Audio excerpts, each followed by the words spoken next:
Hello again, this is a new video from me, and this time I'm doing it for the first time in English, talking and defending Season 8 of Game of Thrones. Because the video I'm gonna react to is in English by Command B. His video is called I'm Still Not Over Game of Thrones Season 8, and it's just baffling to me that still nowadays, people, they are not over it. They still can't handle the ending very well, and now we're gonna listen to what he has to say, gonna comment on it, and let's go. I still haven't recovered from season 8. I know there's like a million video essays out there on it already, and I'd be like 7 years too late, but sometimes I just want to upload one anyway, just for like the catharsis of it, you know? Growing up, I wasn't the biggest fantasy enjoyer.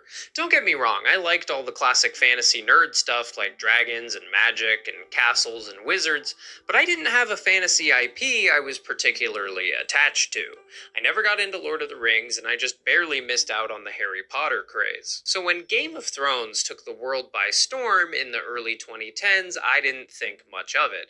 In fact, when my mom got super into the show, I had no problem with her discussing spoilers around me because I was that confident I would never watch it. Plus, most of it kind of bounced off me anyways and sounded completely ridiculous out of context. She would say things like, "Wow, I can't believe Stannis is the one who ordered Melisandre's blood ritual that killed Renly." And I would say, "Mom, get out of my room. I'm in the middle of a Destiny raid and you're embarrassing me in front of a guy who has the Vex Mythoclast." But then everything changed when I got my wisdom teeth out and had 3 days of recovery ahead of me with nothing to do. On a whim, I decided to give Game of Thrones a try, and my god, it was phenomenal. Especially once I got over the initial hump of learning the names and backstories of the show's obscenely large cast. Okay, so Catelyn hates Jon because he's not her real son, but Theon is cool. Jaime and Cersei are brother and sister. Daenerys is the mother of dragons, even though she doesn't actually give... I already watched like the first 10 minutes of this video, and I can already say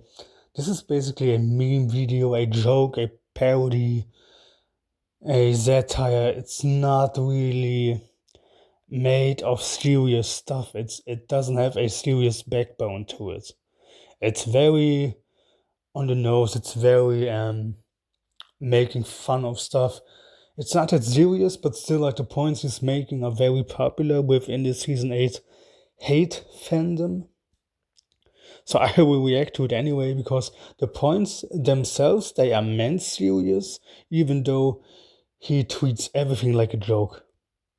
Birth to Jaime and Cersei are brother and sister. Oh, Ned Stark is the main character. Okay, so nothing bad's gonna happen to him. We know that for sure. About halfway through season 1, I was completely hooked. There were so many characters that were instantly compelling, and watching them interact was beyond entertaining. You have Robert Baratheon, the king who led a successful rebellion just to realize he prefers war to politics.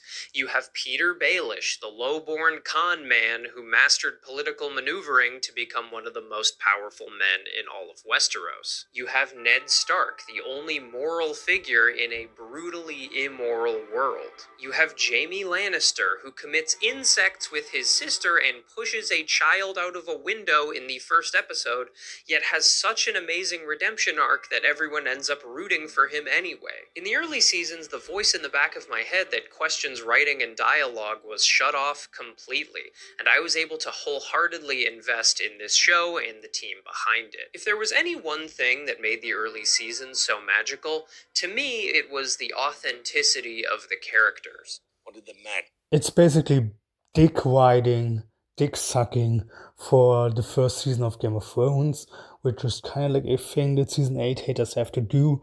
They first have to set the stage and make clear to everyone, yes, I'm on your side. I love the holy first 4 seasons that are not supposed to be criticized or being made fun of or anything. They are the gold standard for TV, for everything.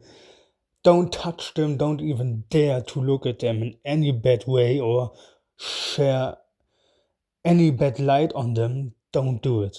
He's basically just dick sucking season 1, which he has to do in his position.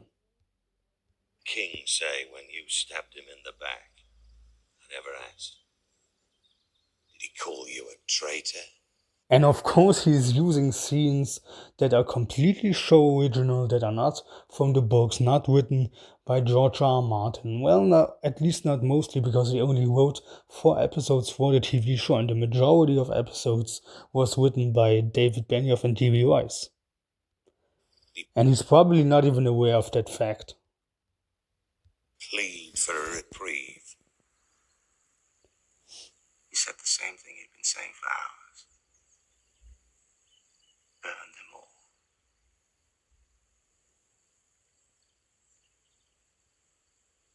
If that's all, Your Grace. When a character did something, it didn't feel like they were doing it to further the plot or set up an epic scene. It just felt like a real person taking natural action. The plot was a result of the character's choices, rather than the character's choices being a result of the plot. It was truly the best written show. It sounds smart when you hear something like this, but he can't bring up any real evidence or example to back it up in which instance season 8 was acting like this, where the characters were not acting like themselves, but instead the plot made them act this way. He's not bringing up any examples. Very typical behavior. Just throw some claim in the room, but don't elaborate on it, don't explain it, because you don't have to, because everyone already agrees with you how bad season 8 is. You don't have to justify your claim I had ever seen until season 7 and 8, where it didn't just fall off, it created a singularity of suckitude from which no character or plot. Yeah, all those backstage interviews, all those memes, of course. His video is a meme, and he's backing his video on all the other memes made by season 8 haters. Escape. The ending of Game of Thrones is so cataclysmically awful that it erased that you still have to talk about it 7 years later. The massive cultural influence the show once had. Except you still talking about it. Like a Category 5 shitnado devouring a trailer park. For me personally, yet you still use it to make views and money from it. Left a wound that I'm hoping this video will find. This is the only truth you have said thus far. Yeah, it left a wound, and it's still bleeding from you. Heal. And that may sound hyperbolic. Okay, well, it is just hyperbolic, but still, it sucks to have one of your favorite things become one of your least favorite things over the course of just a few episodes. Especially having waited years for the show's supposedly epic conclusion. But before we get into the rotten meat and moldy potatoes of Season 8's plot, I want to talk a little bit about the outside factors that contributed to it. Again, now he's bringing up all the popular lies. Before you comment that all of this is old news, I just want to reiterate what I said in the intro. Not only old news, they are lies. This is as much for me as it is for you. And I also have topics I want to talk about that I have literally never seen discussed in the 7 years since Game of Thrones Season 8 aired. Anyway, now I'm interested. What news is he gonna bring to us? If you're one of the 5 people left on Earth who isn't familiar with this story, allow me to personally give you a VIP tour of the smoldering ruins of what was once the greatest show on television. Game of Thrones is based on the book series of the same name by George R. R. Martin, or as the fans call him, Germ. Germ has written 5 of a promised 7 books, and those 5 books served as the source material for the first 5 seasons of the show, more or less, with some plot lines wrapping up in Season 6. That's a big deal because it meant that for everything beyond Season 6, showrunners David Benioff and D.B. Weiss, otherwise known as D&D, would need to start generating the plot themselves rather than adapting what was already there. If you know anything about D&D and their filmographies, you know they are clearly gifted at adapting books for the television, and they are also clearly ass at writing their own stuff. For example, the early seasons of Game of Thrones were great. X-Men Origins Wolverine was not. Their adaptation of Three Body Problem also seems to be pretty good. David Benioff's short film titled When the Nines Roll Over, on the other hand, has a 1.6 out of 10 on IMDb, which is literally one of the lowest scores I have ever seen. The other half of D&D, D.B. Weiss, and this is not a joke, co-wrote a 2-hour-long X-rated Game of Thrones movie called Game of Bones: Winter is Coming. It's on the front page of his IMDb.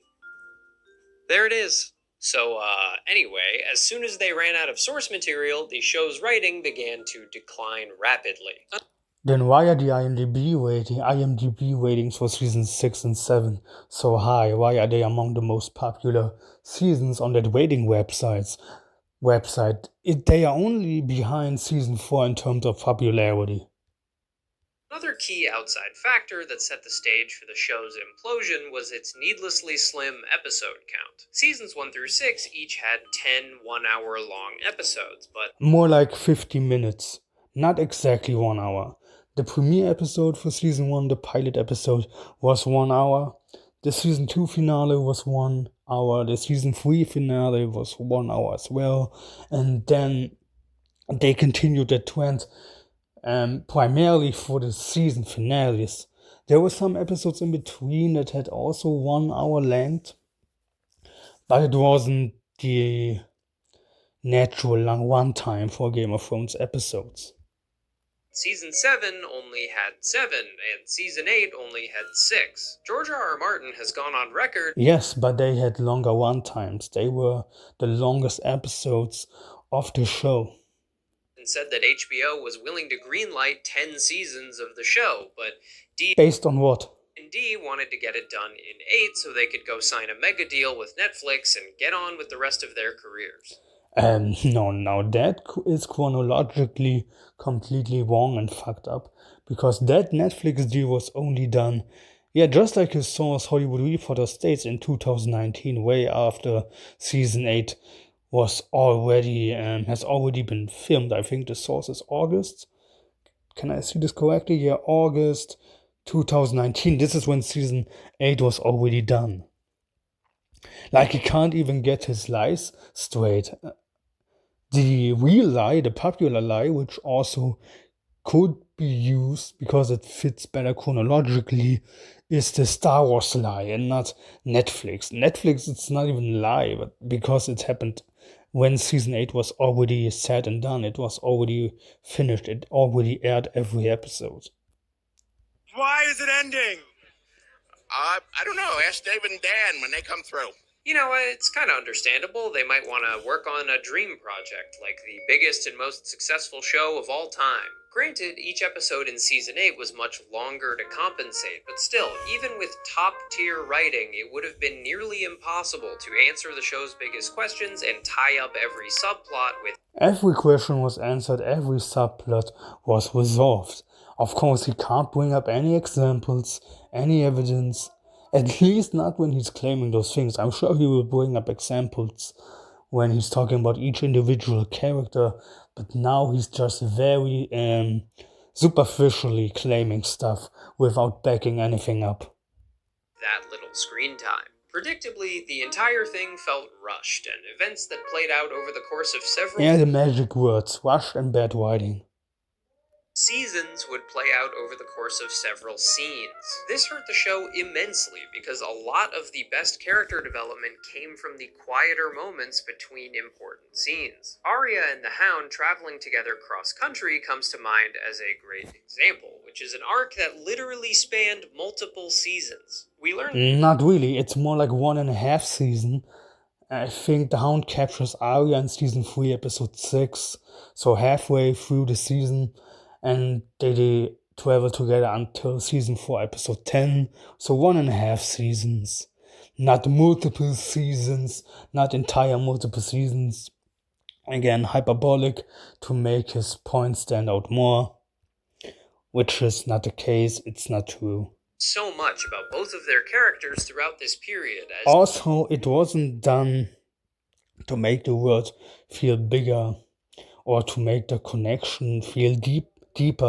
It was made because they needed filler, because they didn't want Arya's storyline to surpass everyone else too much, to skip ahead too much, that she's already in Bravos in season 4 in her book 4 storyline, when the majority of other characters is still not done with their book 3 storyline.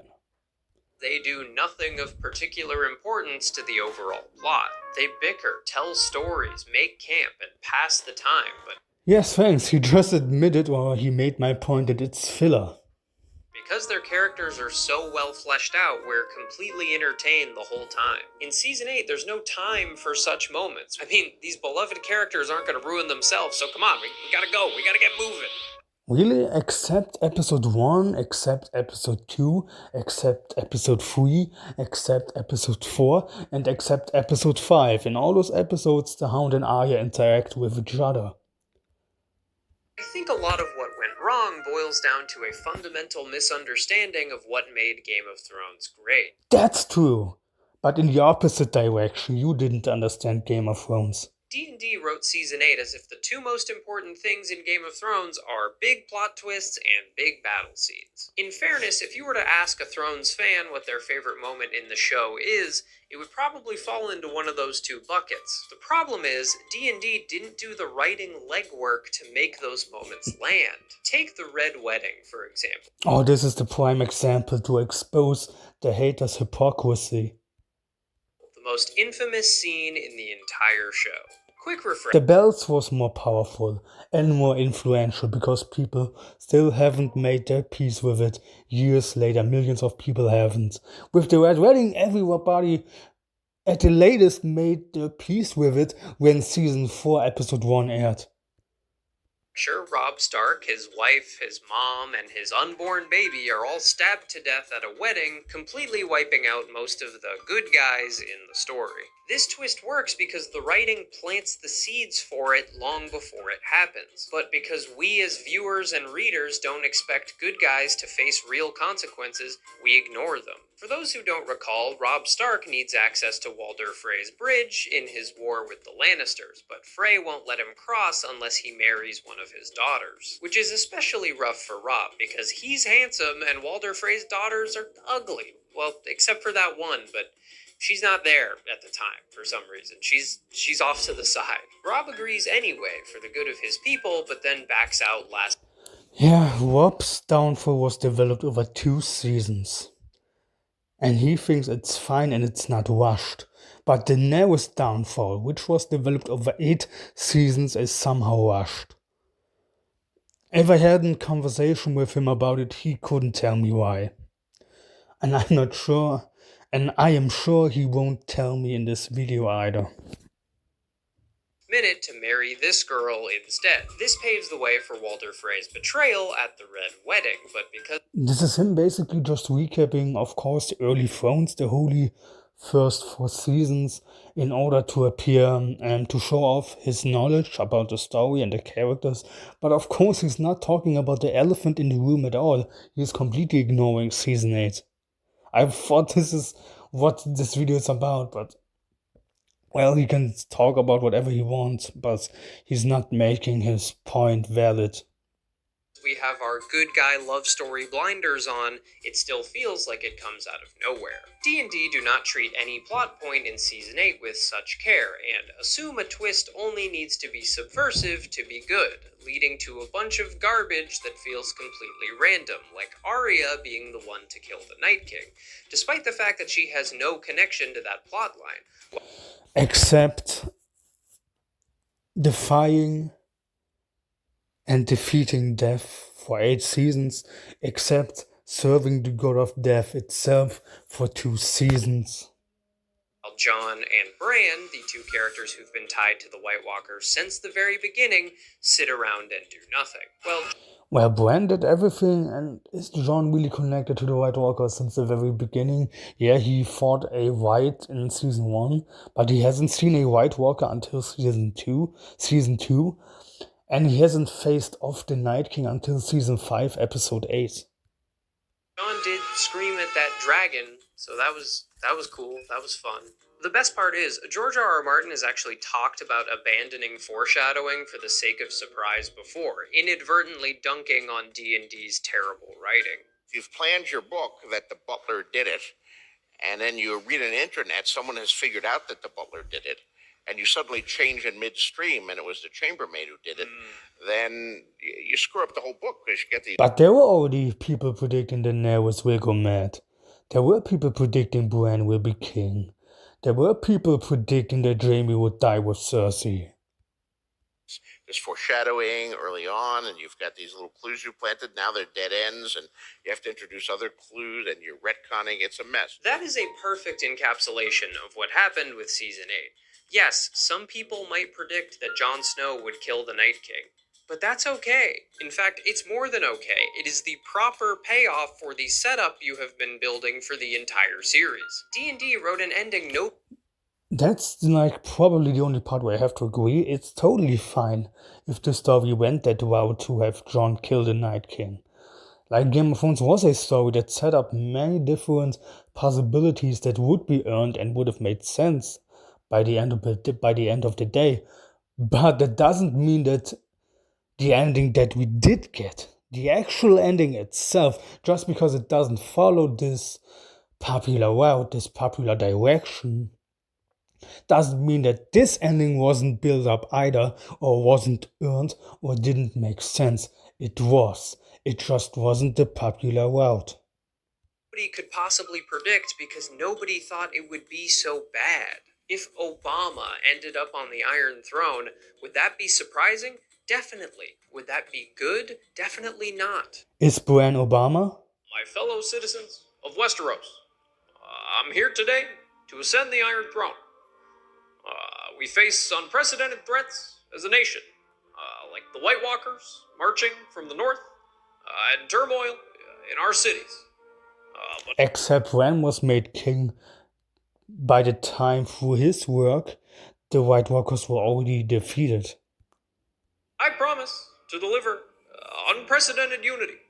He's from Essos, everyone knows. Ask the Maesters, they'll tell you. Don, you quit it with that right now, or I'll send you north of the wall.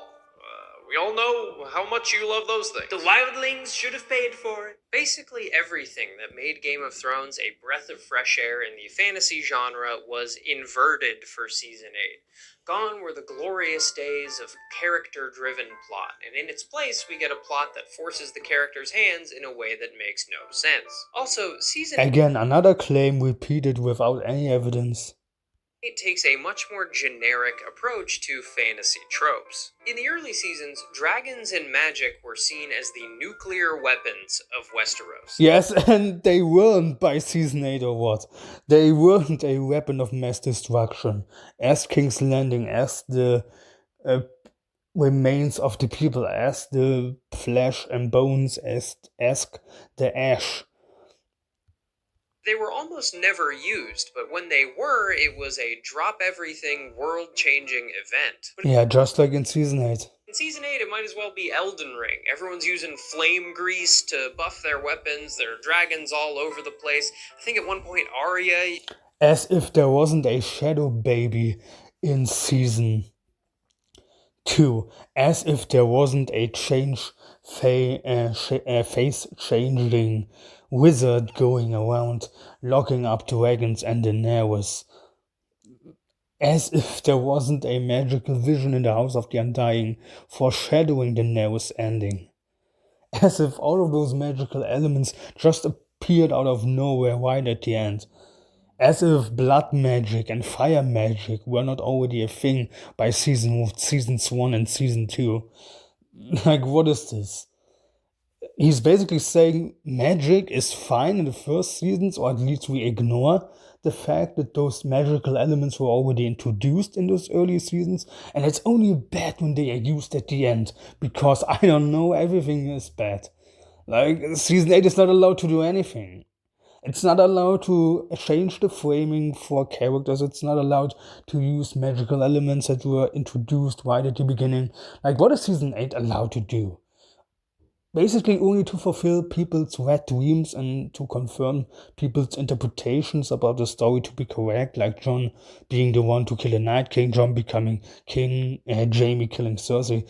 This is basically what it boils down to.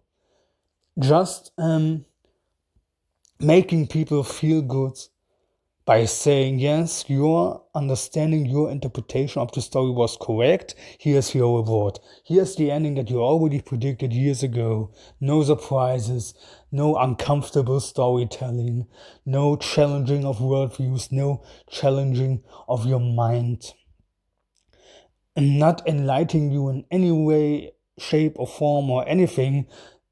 You just get a story that you already agreed upon,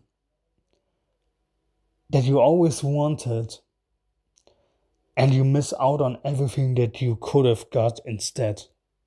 Uses Mimic Tear and Moonveil, and let me tell you, the community was not happy about that one. But by far the biggest tragedy to me is the systematic dismantling of pretty much every major character. Like I said, I always viewed the characters as the foundation of the show, so I want to take special care to really drill into how each one was mercilessly destroyed. This will be sort of rapid fire because we have a lot of horrific writing to cover and we don't have all day, so if I miss something, feel free to add it in the comments below. I really feel like Daenerys, yeah, like the biggest character in the show. there's no other place to start than with the mother of dragons herself. Daenerys becoming the Mad Queen and genociding the very people she had been talking about saving for the entire show. No, Daenerys only started talking about saving the people in Westeros from Cersei's tyranny. She only started talking about that propaganda in season 7. In season 1, though, in season 1, episode 7, she had an orgasm during Drogo's rape of Westeros speech, where he is talking about killing all men, enslaving all children, and raping all women. She was very fond of that. She was very attracted by his plans there. She wasn't saying, no, that's too brutal, that's too much, you go too far. No. She didn't say anything against it. Instead, she showed and displayed the light of it. Was truly the final straw for me. It marked the point where the old show was dead and its legacy forever tainted. But I would argue this turn for Dany could actually work if given the proper time to develop. Like 8 seasons. 3 seasons instead of 3 episodes. There are some She had 8 seasons of build-up. If you don't understand Daenerys, after 8 seasons, even 16 seasons wouldn't help you. moments earlier on that allude to the darkness within her taking over, but they happen in such quick succession that it feels completely artificial. She goes through relatively minor adversity in the grand scheme of things, and yet we're supposed to... What are those minor obstacles? Losing her best friend, losing her most loyal advisor, losing another child, losing the trust in all of her advisors, losing the trust at her hosts at Winterfell, losing the trust in the people in the north and the south, that they would cheer for her, love her, and embrace her homecoming and celebrate her as her queen. Losing her entire point and goal in life, which is becoming queen by taking the Iron Throne, by being faced with the reality that her biggest love in life, Jon Snow, is the real heir and not her. No obstacles at all, no hurdles for Daenerys, no conflicts, whether external, not internally, no, nothing at all. It's all very minor, very, very minor stuff. Not existential crisis at all. No. believe she has a complete and sudden psychotic break. Her close friend gets killed, which is a bummer. The boys' club of Westeros doesn't accept her right away. One of her dragons dies because she forgot about... Oh yeah, right away, like, if after the defeat of the dead, when are they supposed to accept Dany? If even sacrificing one of her children, like half of her forces, her armies, her Dothraki, her Unsullied, if that's not enough, they will never accept her. But the Iron Fleet... And worst of all, Starbucks gets her order wrong and gives her 2% milk instead of full fat, which, I thought was kind of a weird moment for product placement, but hey, what do I know? There must be a deleted scene from a previous season where a witch puts a spell on John that forces him to respond to everything by saying, "She's my queen." Daenerys is our queen. She shouldn't be. You are my queen. I don't know what else I can say. You are my queen. While she is my queen. As the story progressed, Who put the spell on the haters who can only respond with bad writing and rushed? John was naturally sliding into that protagonist role that had been occupied by Robb and Ned before him, and watching his leadership skills and confidence grow was one of the coolest things in the whole show. But again, D&D were worried that if he took the spotlight that would be too predictable, so they fade him into the background completely for the show's final season. Game of Thrones as a whole essentially In the background, by him being the one responsible for uniting Ice and Fire, for uniting the two biggest armies in the world at Winterfell to face the dead and save the world. And again, they are sidelining him by, after saving the world once, by defeating the White Walkers, by stopping and killing Daenerys when he's saving the world again. He only saves the world twice in Season 8, but he's still sidelined somehow. hinged on the answers to two main questions. One, who's going to take the Iron Throne? And two, what are we going to do about the White Walkers? Jon Snow is the only character with legitimate stake in both, and yet he is barely involved in either resolution, despite the massive revelation that he is in fact a Targaryen and therefore the true heir to Westeros. Yes, Jon does end up... Yeah, this is basically just him crying after a Disney ending that he didn't get, where Jon kills the Night King and becomes king. Stabbing Dany after she goes nuts, but that's about it. He doesn't do anything else in season... That's about it. He only ends the biggest threat at the end of the story, kills his biggest love, has the most tragic choice to make, but no big deal. Because it doesn't align with my interpretation of the story, because it doesn't fulfill my predictions and my wishes, because it doesn't prove that my understanding of the story was correct. That's why it's worthless. This is basically his mindset.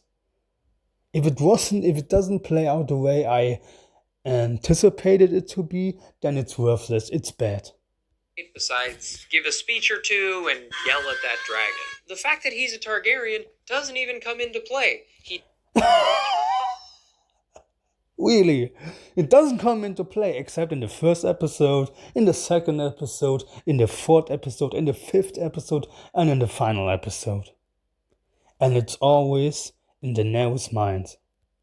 Tells Dany in confidence, and she's like, "Don't tell anyone, okay?" And he's like, "Of course not, Auntie, you're my queen." And then that's it. He gets sent north of the wall. That's it. No consequence. There's no consequence at all of Jon's parentage. No consequence.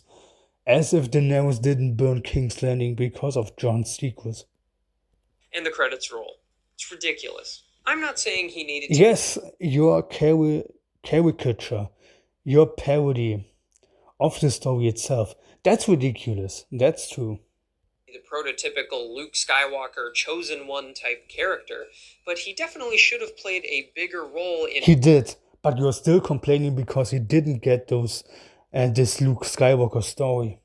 Two storylines he was incredibly invested in. The most simple, right down Main Street approach would be Jon kills the Night King and then he and Dany rule together. Would that be... Yeah, the most Disney-fied ending there is. Perfect? Definitely not, but it's better than what we got, and it would take any Thrones fan 10 seconds to come up with. The night is dark and full of terrors. Okay, now it's about Melisandre. What is he supposed to say about her? Now I'm curious. But it doesn't have to be with today's video sponsor, Manta Sleep. Manta Sleep okay, makes I have to high-quality skip sleep that. masks and Matt Pro will Manta White below, and of any character in the show, I think Jaime grows the most and has the best overall. Oh, did I just skip Melisandre? Like, did he have so little to say about her? Okay. Then we are now in Jaime. Again, this guy pushes a child out of a window in the pilot, and by season 8 was a fan favorite. That's a lot of heavy lifting for the writing to do, yet George... Not really, like people already, like they hated Jamie for the first 2 seasons, and he already became a fan favorite within season 3, within one single season. They didn't need multiple seasons to make fans change their opinion on him. George managed to do it. Initially, Jamie was a sister-loving prick with a massive ego derived from his noble status and skills as a swordsman. And he still kinda is that by the end. He's only a bit more humble and more self-reflective and more self-loathing, because he realizes what he has done was wrong and bad. But he's still the same person. He still loves Cersei. He still has a big ego. He still puts his family above everyone and everything else. But after being a prisoner of war and losing his sword... He still cares about doing the right thing. Like him killing the Mad King to save the people. He agreed to ring the bells to save the people of King's Landing. Also at the end of season 8. Wielding hand in the process, he goes through a massive identity crisis that sees him emerge as a compassionate individual with a new worldview, leading him to eventually join the good guys. We assume he does this because he's over Cersei and sees her for... But didn't he also join the good guys before season 1 when he killed the Mad King to save the people? Like, wasn't he already switching sides by that point? Almost as if the story isn't entirely black or white, almost as if the story is always told in gray areas. Tyrant she is, and many fans theorized he would end up killing her, completing his transformation from reviled Kingslayer... Again, complaining that the fan predictions, the most popular ones, didn't come true. ...to celebrated Queenslayer. Wait, what did you say? Fans theorized something awesome that we were gonna do? Shit, we can't have that. Alright, quick, throw away the script, we gotta start over. But, sir, we spent months on this draft. I mean, I don't think it's a problem if one Redditor... Shh. Wait a minute. What's one thing nobody would expect? Oh, I don't know, that Jaime's whole arc would be for nothing and he randomly falls back in love with Cersei? That is brilliant. Wait, I was joking. Please don't. People can only bring this up if they didn't understand Jaime's character and his internal struggle, because his internal struggle was mainly about his image, his honor, his sullied image as a knight. He wanted to become a more honorable person, a more honorable knight, a better knight. And of course, Cersei kinda had something to do with it, because he did very bad things for Cersei, and she leaned him in bad directions, that's true. But that wasn't his main concern, that was doing the right thing in general. His toxic relationship with Cersei wasn't his main issue, that was the viewer's biggest issue, but not his biggest issue himself. That was his honor, and he redeemed himself as a knight, as an honorable person, by fighting for Winterfell, by trying to save Cersei, by trying to save his queen, instead of killing her like he did the last time with the Mad King, and by saving the mother of his unborn child. That's an honorable thing to do, it's the right thing to do, and there's nothing broken.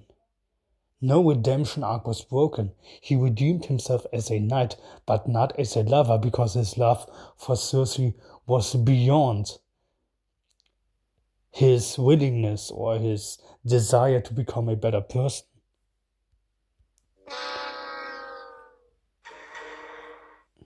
Raisin Bran. Now it's the about first Bran. of the two overpowered Stark children. Even back when Game of Thrones was really good, Bran's storyline was one of the slower, less exciting ones, which is why it's especially hilarious that the justification... Yeah, but only in season 3, I would say, because there it was really slow, not much was going on, but season 1 was great, season 2 was exciting with Theon Season 4 was exciting beyond the wall. Season 6 was amazing. For him becoming king is that he has the best story. There's nothing in the world more powerful than a good story. And who has a better story than Bran the Broken? Here, please hit me as hard as you can. There's so much wrong with that scene that it makes my head spin. First, since when is having a good story a prerequisite for leadership? Could you Almost as if the ending was about introducing and establishing a new system and not relying on an old one. imagine if someone suggested that in season 1? They would have been beheaded on the grounds of sheer stupidity. Yeah, that's the issue, and you don't see it.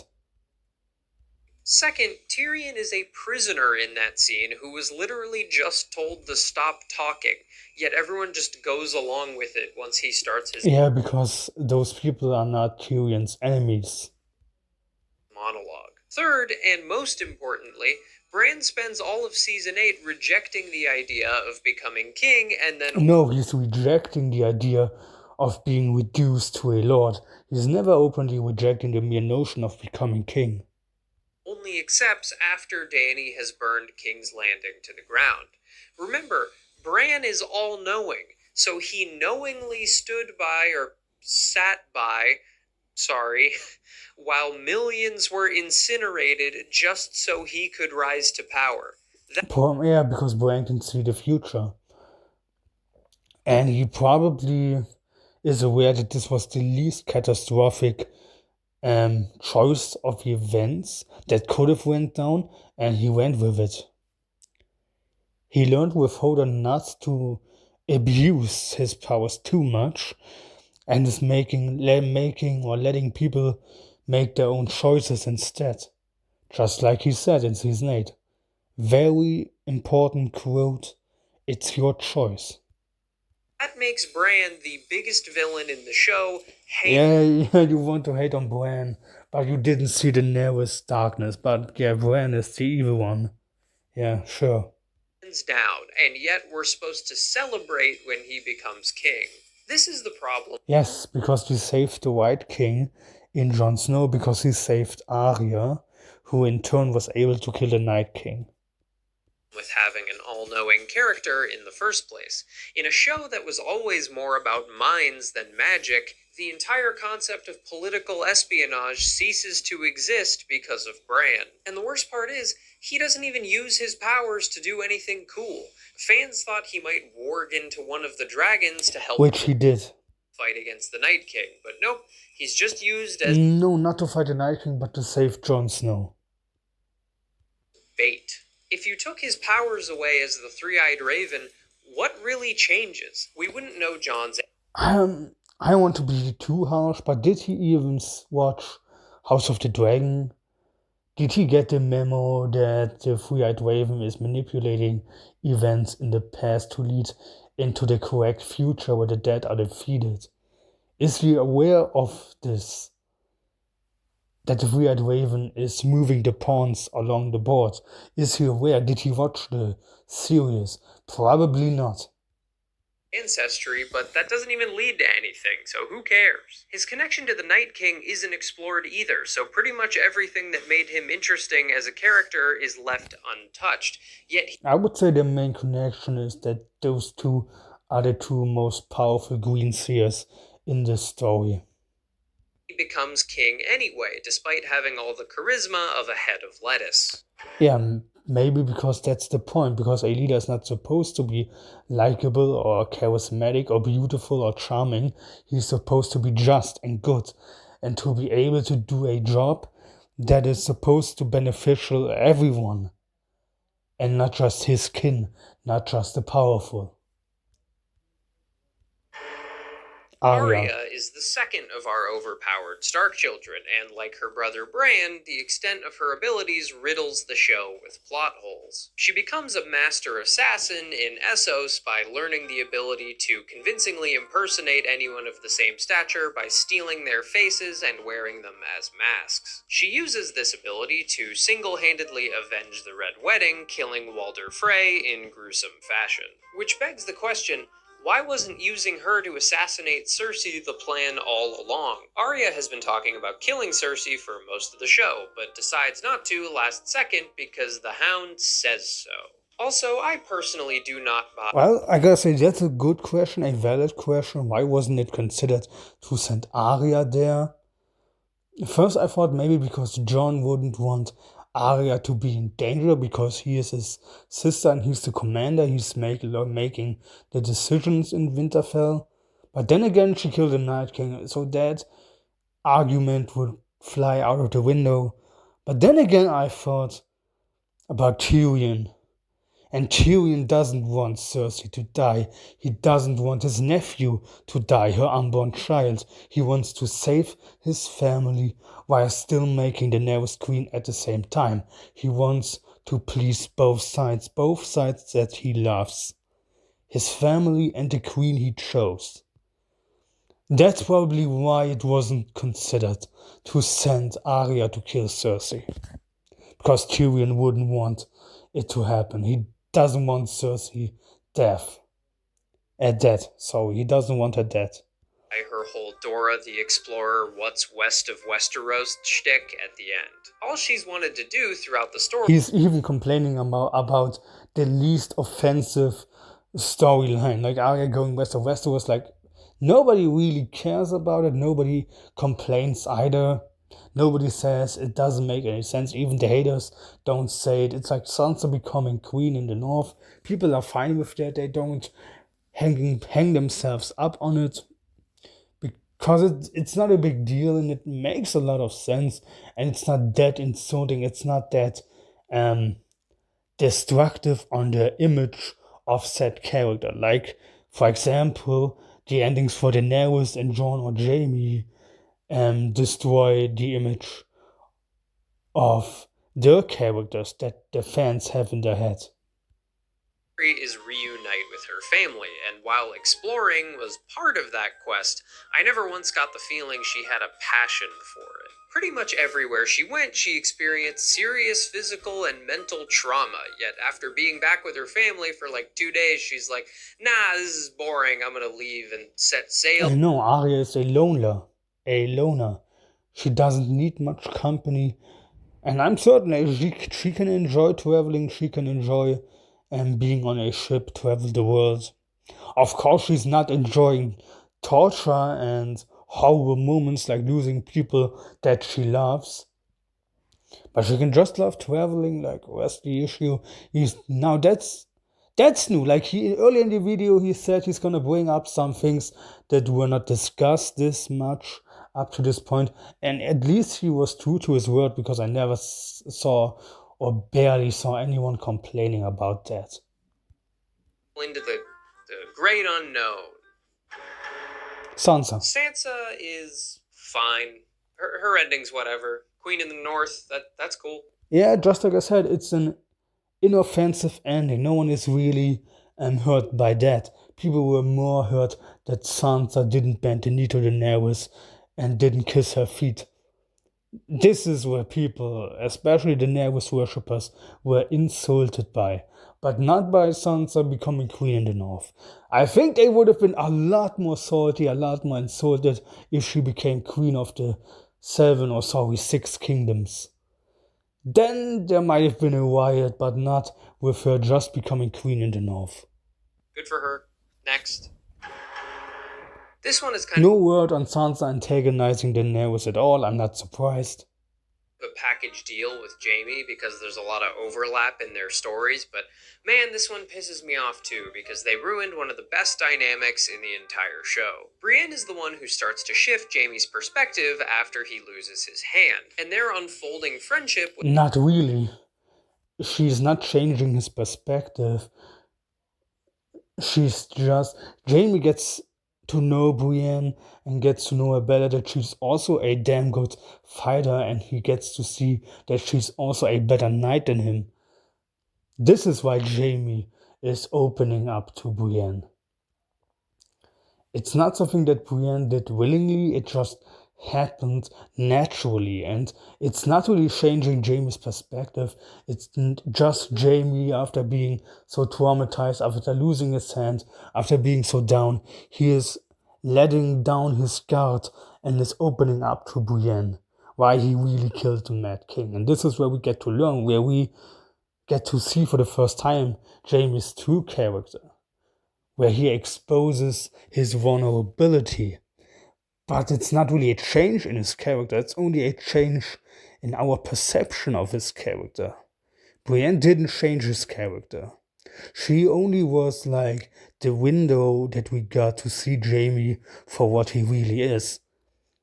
Where Jamie could expose himself as Jamie, just like he said, when he was in Brienne's arms, when he was like losing conscious in the bath, he's like, I'm Jamie.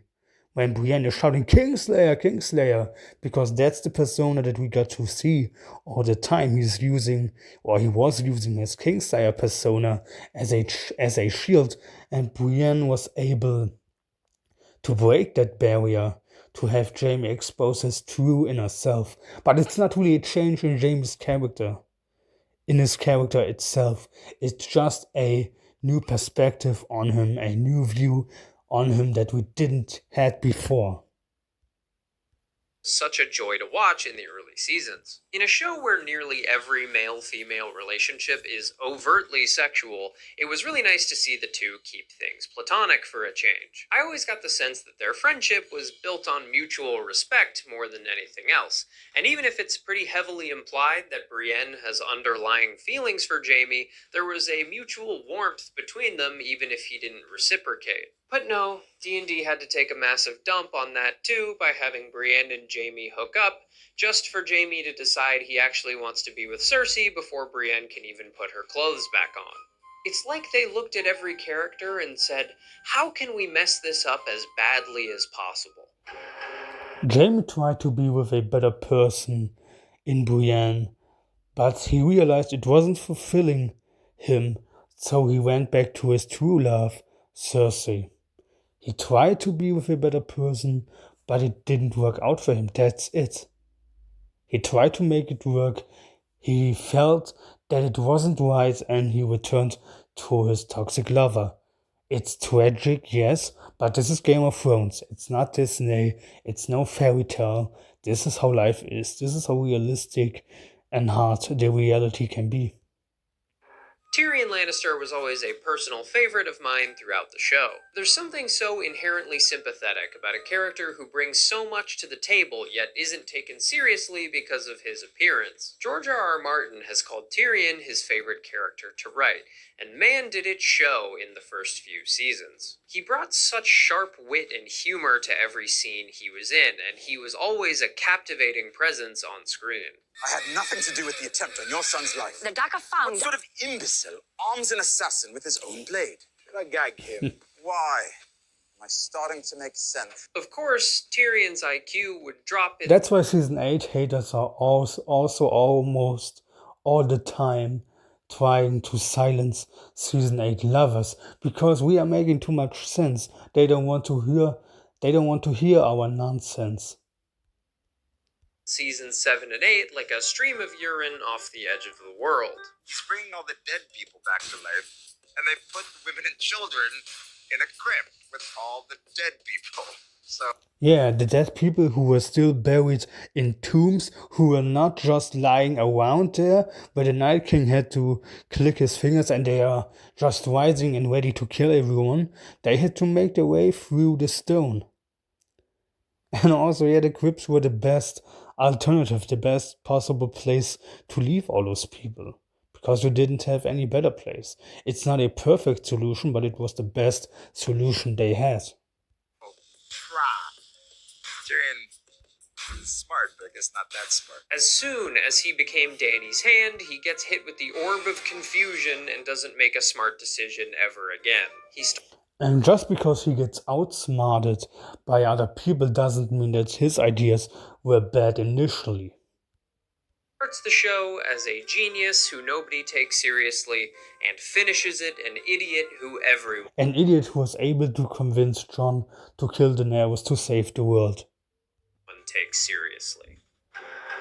Varys is one of, if not the single most cunning character in the entire show, and yet By discussing treason in season 1 with Illyrio Mopatis in the dungeons and being called out by Littlefinger on it in the same season, or by openly discussing treason in the gardens with Lady Olenna in season 3, and again being exposed by Littlefinger's spies. Yeah, a total genius, yeah. he dies because he tells the Hand of the Queen that he wants to betray the Queen. Here's Varys'. Yes, because Tyrion was his best friend up to this point, his most trusted partner. Actor reacting to his character's death. I, Daenerys of House Targaryen, first of my name, breaker of chains and mother of dragons, sentence you to die. This script is already getting long and we have other topics to cover, so let's speed run a few more of these. Conrad Hill, the actor who played Varys, also said in San Diego, or was it San Diego, or there's also a New York Comic-Con, I'm not sure which one it was, but he defended season 8 and pointed out this, like, how did he call it this? Oh, I have to look it up. How did he call it? He said everyone put so much work into the final season, and this is the reality rather than sort a media-led, he called it a media-led hate campaign. Yeah, this is what he said. Like all those things talking about how bad season 8 is, making all these memes, taking interviews and reactions out of context to prove a point that's not true. That was his point at the Comic-Con, at his interview. He also said this, why is he not showing this clip? Of course not. Cersei spends the entire season balcony maxing, and her stupid fake baby thing with Euron Greyjoy was weird and unnecessary. Euron Greyjoy... No, it wasn't. It was necessary for Cersei's survival. Because how would Euron react if Cersei just got pregnant out of nowhere? Shouldn't have been in the show at all, and from what I can understand, he was like 1,000 times cooler in the books.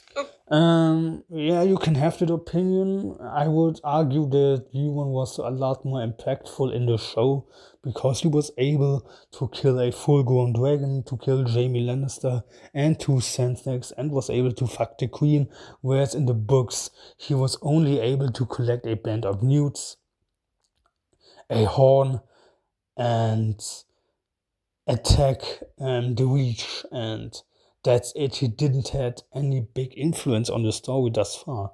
We will have to see, we have to wait and see whether book Euron can live up to the status that the show Euron established. Okay, anyone else? I mean, there are probably more, but those are the big ones. Obviously, each character getting completely ruined is bad enough on its own, but the thing that makes me angriest is something I've never heard discussed in the 7 years since Game of Thrones died. Oh, now I'm very interested. Very interested in hearing this. The actual thematic message of Season 8 and their... Oh, no, that's a hurting point for Season 8 haters, because we like the messages of Season 8, the lessons. They are defying everything that many Season 8 haters believe in. It's completely crushing their worldview. For the entire show is that no matter how hard you try, you can't escape your past or the circumstances of your birth. Let me explain. Daenerys spends the... Not really. Jon defied that. And he's even talking with Tyrion about it. When he says, you think our house words are stamped on our bodies when we're born, and that's who we are. So I'll be fire and blood too. She's not a father, no more than your Tywin Lannister. Yes. Because Daenerys wasn't her father. She was much worse, actually. And Jon isn't a Mad Targaryen either. And Tyrion wasn't a monster like Tywin. Entire series. Jaime wasn't as bad as Tywin either. Cersei, it's more, you would make the point towards Cersei being as bad as Tywin, kinda, more than Jaime and Tyrion, of course. But also Tywin was the worst. And none of his children were exact replicas of him. Trying to convince everyone that she is not her ancestors. She's not like the Mad King. She's not a tyrant. She will rule as a champion of the downtrodden. The breaker. And the great thing why he's saying that, he's using scenes from season 3 where the people of Yunkai are about to lift her up, where her god complex is rising higher and higher. Of chains. But who does she end up becoming? The Mad Queen. Yes. Jon Snow starts the show a bastard, ostracized by those closest to him and sent to the Night's Watch to be forgotten. From there... Yeah, but that was his own choice to go to the Night's Watch. He wasn't sent there because he was just a bastard. It was his choice. He slowly learns the meaning of leadership, sacrifice, and responsibility, eventually becoming the King in the North. But that doesn't matter, because when it's all said and done, he's a bastard, ostracized by those closest to him, and sent to the Night's Watch to be forgotten. Jaime To be free. He starts the show a Lord Farquaad-looking jerk who's in love with his own sister. As we've discussed, despite the incredible journey of self-discovery he goes on, he dies a jerk who's in love with his sister. The Hound is initially blinded by his desire for revenge on his brother, but comes to find out that the only thing that makes him feel better is actually being nice for a change. But he dies getting revenge on his brother all the same.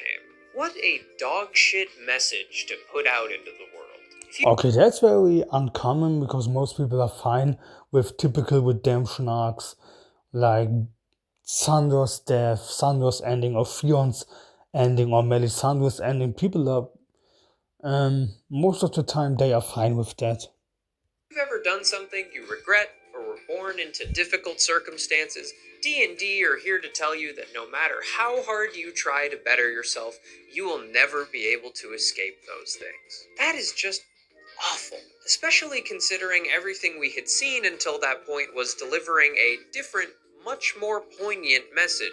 To me, Game of Thrones... Kinda like the message that Season 1 tried to convey by making us believe that Ned Stark was the protagonist, or the message that Season 2 and 3 made it their duty out to make Robb Stark look like the avenger of his father. Or almost like the image that the show tried to portray, that Stannis was a hard but loving father. This is a story about putting our petty differences aside to come together against an existential threat. Throughout the show, the Night King is this looming, all-powerful force that nobody's paying attention to because... Who only gets introduced in Season 4 halfway through the show. So the entire show, that statement is not correct either. They're too consumed by their desires for power and wealth, and it will all boil down to... Yes, that was the popular interpretation that I also signed up on. Until the ending showed us what the story was really about. And I was able to accept that and to think it through. Does it make sense? Does it work? The answers are yes, it does.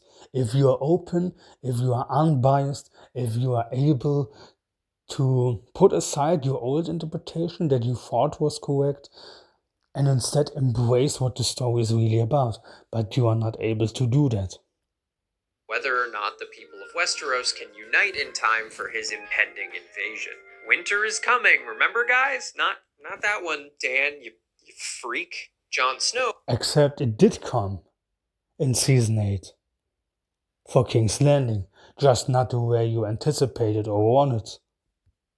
Being the central figure in both halves of that equation is set up to be the unifying force that saves the day. We've already seen him do it. Which he was. With the wildlings, further illustrating that he has a knack for bringing about unlikely alliances. But no, the Night... Just like with Daenerys and her forces and her armies.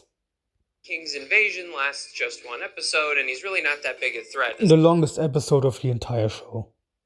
As long as you have a 100-pound girl with a maxed out stealth stat. Not only. Oh, they only sent Arya forward to fight the Night King. There were no Dothraki, no Unsullied, no Northmen, no Wildlings, no Vale soldiers. There were no dragons, no trebuchets, nothing. Only Arya, okay.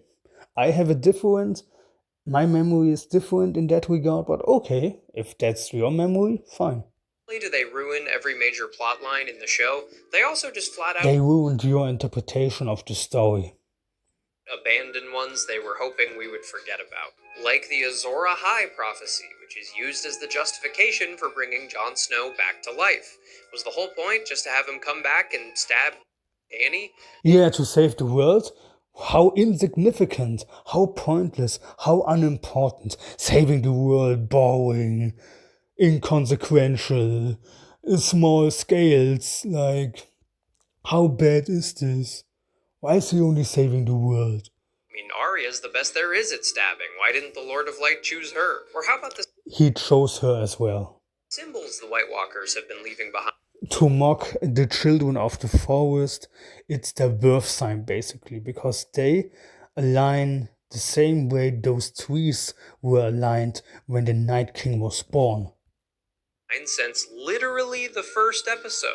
No answers there? Did we? There are answers, but they are not spoon-fed to you, so you act like a chicken without head who can't think for himself to find the answers yourself. Kind of forget about several subplots? The only debate worth having about Game of What subplots? Like, again, base this claim. Like the ones where he actually brings up examples, they are ridiculous, and just like I demonstrated, you can destroy them within 2 sentences. But what abandoned plot points? What? Like, he says it, but he doesn't back it up anyway. No way, he doesn't back it up at all. Thrones at this point is whether or not the ending really matters. It's obviously bad, but is it so bad that It matters a lot because it changes the perception, it changes the view on the entire story itself. You see a completely different story when you rewatch the whole thing. That's why the ending is very powerful, and that's why it has a lot of value, especially rewatch value, because you always pick up on other things that you've missed the first times.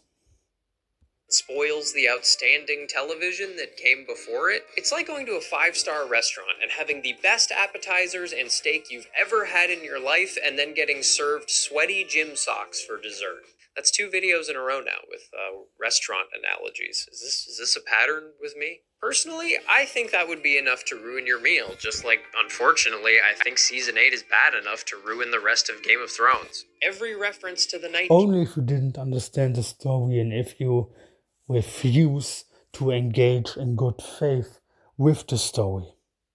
If you judge it and condemn it bad without putting aside your interpretation of the story and the characters and being open to the actual story itself, of course you will never see the story for what it really is. If you reject the mere notion of changing your own mind to be taught something else. Every scene where Jaime grows as a person, every time Dany is generous to the oppressed. Again, he's showing the scene where the people lift up Daenerys, where her god complex is about to skyrocket. Each one is tainted by the knowledge of where it's all going. It's one thing to have a controversial ending like The Sopranos, which famously cut to black in the middle of the final scene. It left a lot of fans unsatisfied, but it also opened the door for interpretation, and most importantly, it didn't cement a bad ending. It just left things... How did Season 8 not left the door open to make up your interpretations of how the story is gonna continue? In a state of flux. But it's another thing to have an ending that actively undoes previously established character writing. That crushes your interpretation of the characters. The Sopranos equivalent would be if Tony was an undercover cop the whole time and he actually hates Gabagool, and the whole story takes place inside of Christopher's screenplay that he writes after Tony arrests him. Alright, I'm trying to wrap this video up, but I'm not really sure how. I mean, how do I do it in a way that's compelling but unpredictable? I mean, what can I say? Endings are hard. Wait a minute. Of course. In about 10 seconds, witness the epic conclusion of Command B's Game of Thrones video. Watch I as think every we topic he's can. discussed is neatly wrapped up. I think we can stop here. I think there's nothing else worth to comment on. Yeah, a lot of bad faith season 8 hater talking points, a lot of claims without being backed up. And those claims that are actually backed up by using evidence and examples are very easy to refute, to defy within a few sentences. Yeah, this was my first Game of Thrones video in English. I hope it was kinda fine to listen to, because I haven't spoken English on a regular basis since school times, and that those times are few years ago. Like, they have gone by, they are not currently going on. I'm not in school anymore. But I hope you enjoyed it, and thanks for listening.